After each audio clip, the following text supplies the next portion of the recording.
الحمد لله رب العالمين والعاقبة للمتقين الصلاة والسلام على سيد الأنبياء وأشرف المرسلين أما بعد فأعوذ بالله من الشيطان الرجيم بسم الله الرحمن الرحيم هو الذي بعث في الأميين رسولا منهم يتلو عليهم آياته ويزكيهم ويعلمهم الكتاب والحكمة وإن كانوا من قبل لفي ضلال مبين صدق الله العظيم وصدق رسوله النبي الكريم الرؤوف الرحيم مولاي صل وسلم دائما أبدا على حبيبك خير خلق كلهم يا رب بالمصطفى بلغ مقاصدنا واغفر لنا ما مدى یا واسع الکرم۔ سامعین دی وقار، اللہ تبارک و تعالی کے فضل و کرم اور سرکار دو عالم علیہ السلام کی نظر عنایت سے اس بندہ نچیز کو جس عظیم موضوع پر جسارت کرنے کا موقع ملا ہے اس کا وہ ہے شب دہجور سے صبح نور تک۔ شب دہجور کا معنی ہے انتہائی تاریک رات، صبح نور کا معنی ہے صبح کا اجالا۔ شب دہجور سے مراد زمانے جاہلیت کی تاریکیاں اور صبح نور سے مراد آمد مصطفیٰ صلی اللہ علیہ وآلہ وسلم کی تجلیاں۔ سامعین دی وقار، اللہ تبارک و تعالی اپنے کلام پاک میں ارشاد فرماتا ہے هو الذی بعث فی الامیین رسولا منہم یتلو علیہم آیاتہ ویزکیہم ویعلمہم الکتاب والحکمہ۔ وہی ہے جس نے ان پڑھوں میں انہی میں سے ایک رسول بھیجا، وہ ان پر اس کی آیتوں کی تلاوت فرماتے ہیں اور انہیں پاک کرتے ہیں اور انہیں کتاب اور حکمت کا علم عطا فرماتے ہیں۔ وَإِن كَانُوا مِن قَبْلُ لَفِي ضَلَالٍ مُبِينٍ، اگرچہ اس سے پہلے وہ ضرور کھلی گمراہی میں تھے۔ سامعین دی وقار، بعثت محمدی سے قبل دنیا میں تصورات، تہذیب و آداب و معاشرت مکمل طور پر مسخ ہو چکے تھے۔ ہر طرف ظلم و ستم، جبر و تشدد، وحشت و بربریت نے ڈیرے ڈال رکھے تھے۔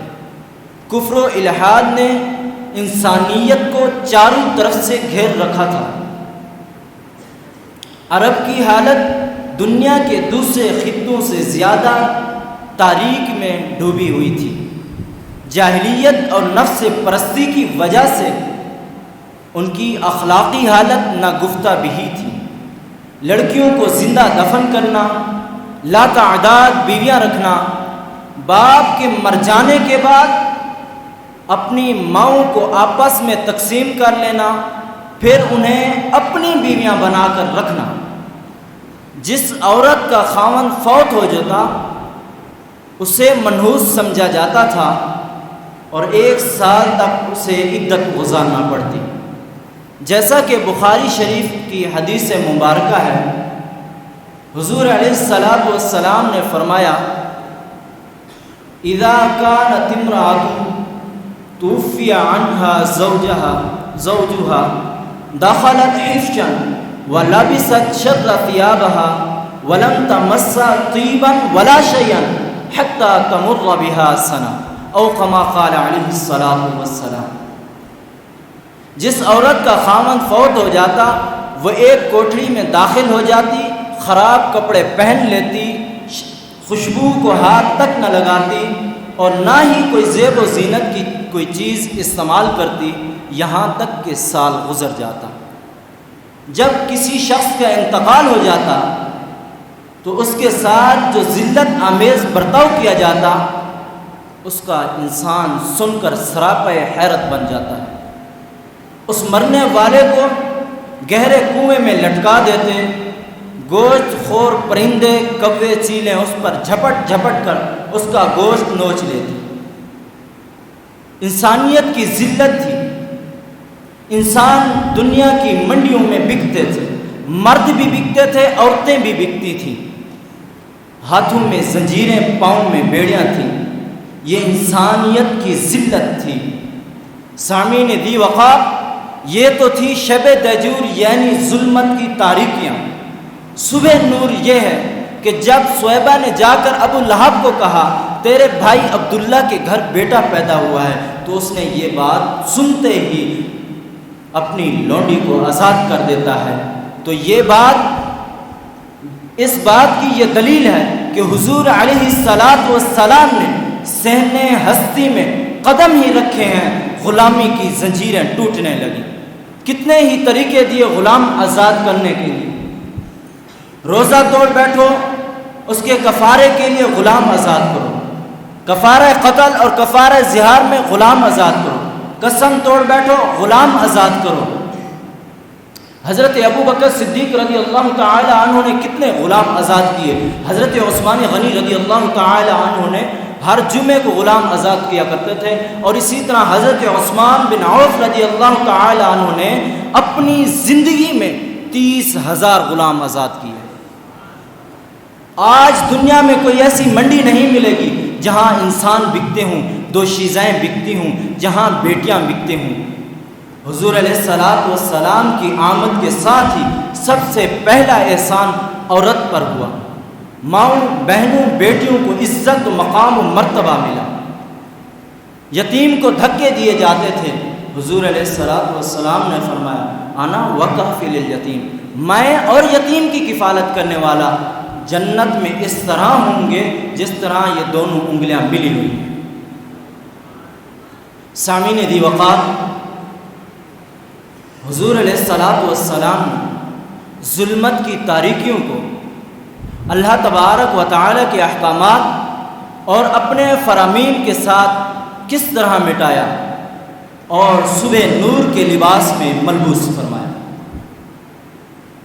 جب یہودی قوم نے اپنے تہواروں کا اہتمام کرنا شروع کر رکھا تھا، اپنے نبیوں کے احکام اور تبلیغ کو چھوڑ کر رب کے غضب کو دعوت دی، حضور علیہ الصلاۃ والسلام نے فرمایا اجتنبوا اعداء اللہ فی اعیادہم، اللہ کے دشمنوں کے تہواروں کا اہتمام کرنے سے بچو.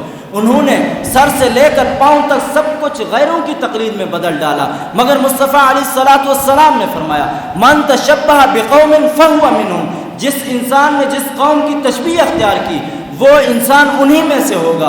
انہوں نے، ان کی عورتوں نے اپنے اجسام، اپنے اعضاء کی نمائش کراتی رہیں. حضور علیہ الصلاۃ والسلام نے فرمایا لعنہ اللہ ناظرا ومنظورا علیہ، جو شخص کسی غیر محرم کو دیکھے یا خود کو دکھائے اللہ تبارک و تعالیٰ ان دونوں پر لعنت بھیجتا ہے. انہوں نے غیروں کی تقلید کو اتنا پھیلایا، اتنا فروغ دیا، انہیں مکمل ضابطۂ حیات مانا. انہوں نے سود اور جوئے کے بازار کو گرم کر رکھا. انہوں نے مغضوب اور ضالین کو اپنا رہنما بنایا. حضور اللہ تبارک و تعالیٰ نے ارشاد فرمایا یمحق اللہ الربا ویربی الصدقات. انہوں نے غیروں کی تقلید کو اتنا فروغ دیا، اتنا پھیلایا، انہیں مکمل ضابطۂ حیات مانا. مگر میرے رب نے یہ فرمایا الیوم اکملت لکم دینکم واتممت علیکم نعمتی. میرے رب نے فرمایا ورضیت لکم الاسلام دینا، اے امت محمدیہ میں تمہارے لیے اسلام کو پسند کرتا ہوں.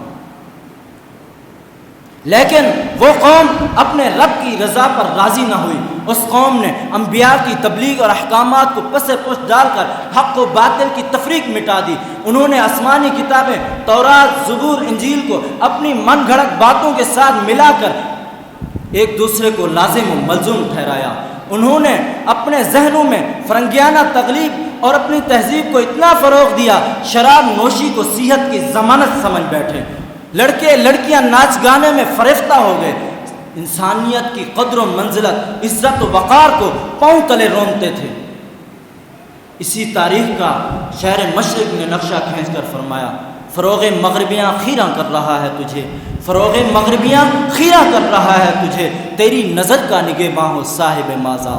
انہوں نے فحاشی اور عریانی اور بے حیائی کو پھیلایا ہوا تھا۔ اللہ تبارک و تعالی نے مردوں کو ارشاد فرمایا قل للمؤمنین یغضوا من ابصارهم ويحفظوا فروجهم۔ رب تعالی اللہ تبارک و تعالی نے عورتوں کو ارشاد فرمایا قل للمؤمنات یغضضن من ابصارهن ويحفظن فروجهن۔ زمانہ جاہلیت کی عورتوں نے اپنے لباس سے لے کر دوپٹے تک سب کچھ چھوڑ دیا تھا۔ ان کا رب ان سے کہہ رہا ہے ولا یضربن بارجلهن ليعلم ما يخفين من زینتهن۔ مگر جب اس قوم نے یہ بات سمجھی، انہوں نے اپنا طرز زندگی لقد کان لکم فی رسول اللہ اسوۃ حسنہ کو اپنایا۔ جب انہوں نے یہ اصول بنایا وما آتاکم الرسول فخذوہ وما نہاکم عنہ فانتہوا، جو چیز رسول تمہیں عطا فرمائے وہ لے لو اور جس چیز سے تمہیں روک دیں اس سے رک جاؤ۔ جب انہوں نے اپنا مرکز و محور کلیساؤں اور مندروں کو نہیں بلکہ مدینہ منورہ کو بنایا، جب انہوں نے اپنا حاکم زمانہ جاہلیت کے حکمرانوں کو نہیں بلکہ محمد عربی کو مانا اور محمد عربی کے احکامات کو مانا، تو پھر وہ کائنات کے صداقت و عدالت، امن و امان، نظافت و نزاکت کے علم بردار بن گئے۔ اسی لیے شاعر مشرق نے کہا خیرہ نہ کر سکا مجھے جلوہ دانش فرنگ، خیرہ نہ کر سکا مجھے جلوہ دانش فرنگ، سرما ہے میری آنکھ کا خاک مدینہ و نجم۔ صبح طیبہ میں ہوئی بٹتا ہے باڑا نور کا، صدقہ لینے نور کا آیا ہے تارا نور کا، تیری نسل پاک میں ہے بچہ بچہ نور کا، تو ہے عین نور تیرا سب گھرانہ نور کا۔ چاند جھک جاتا جدھر انگلی اٹھاتے مہد میں، چاند جھک جاتا جدھر انگلی اٹھاتے مہد میں، کیا ہی چلتا تھا اشاروں پر کھلونا نور کا۔ وآخر دعوانا ان الحمد للہ رب العالمین۔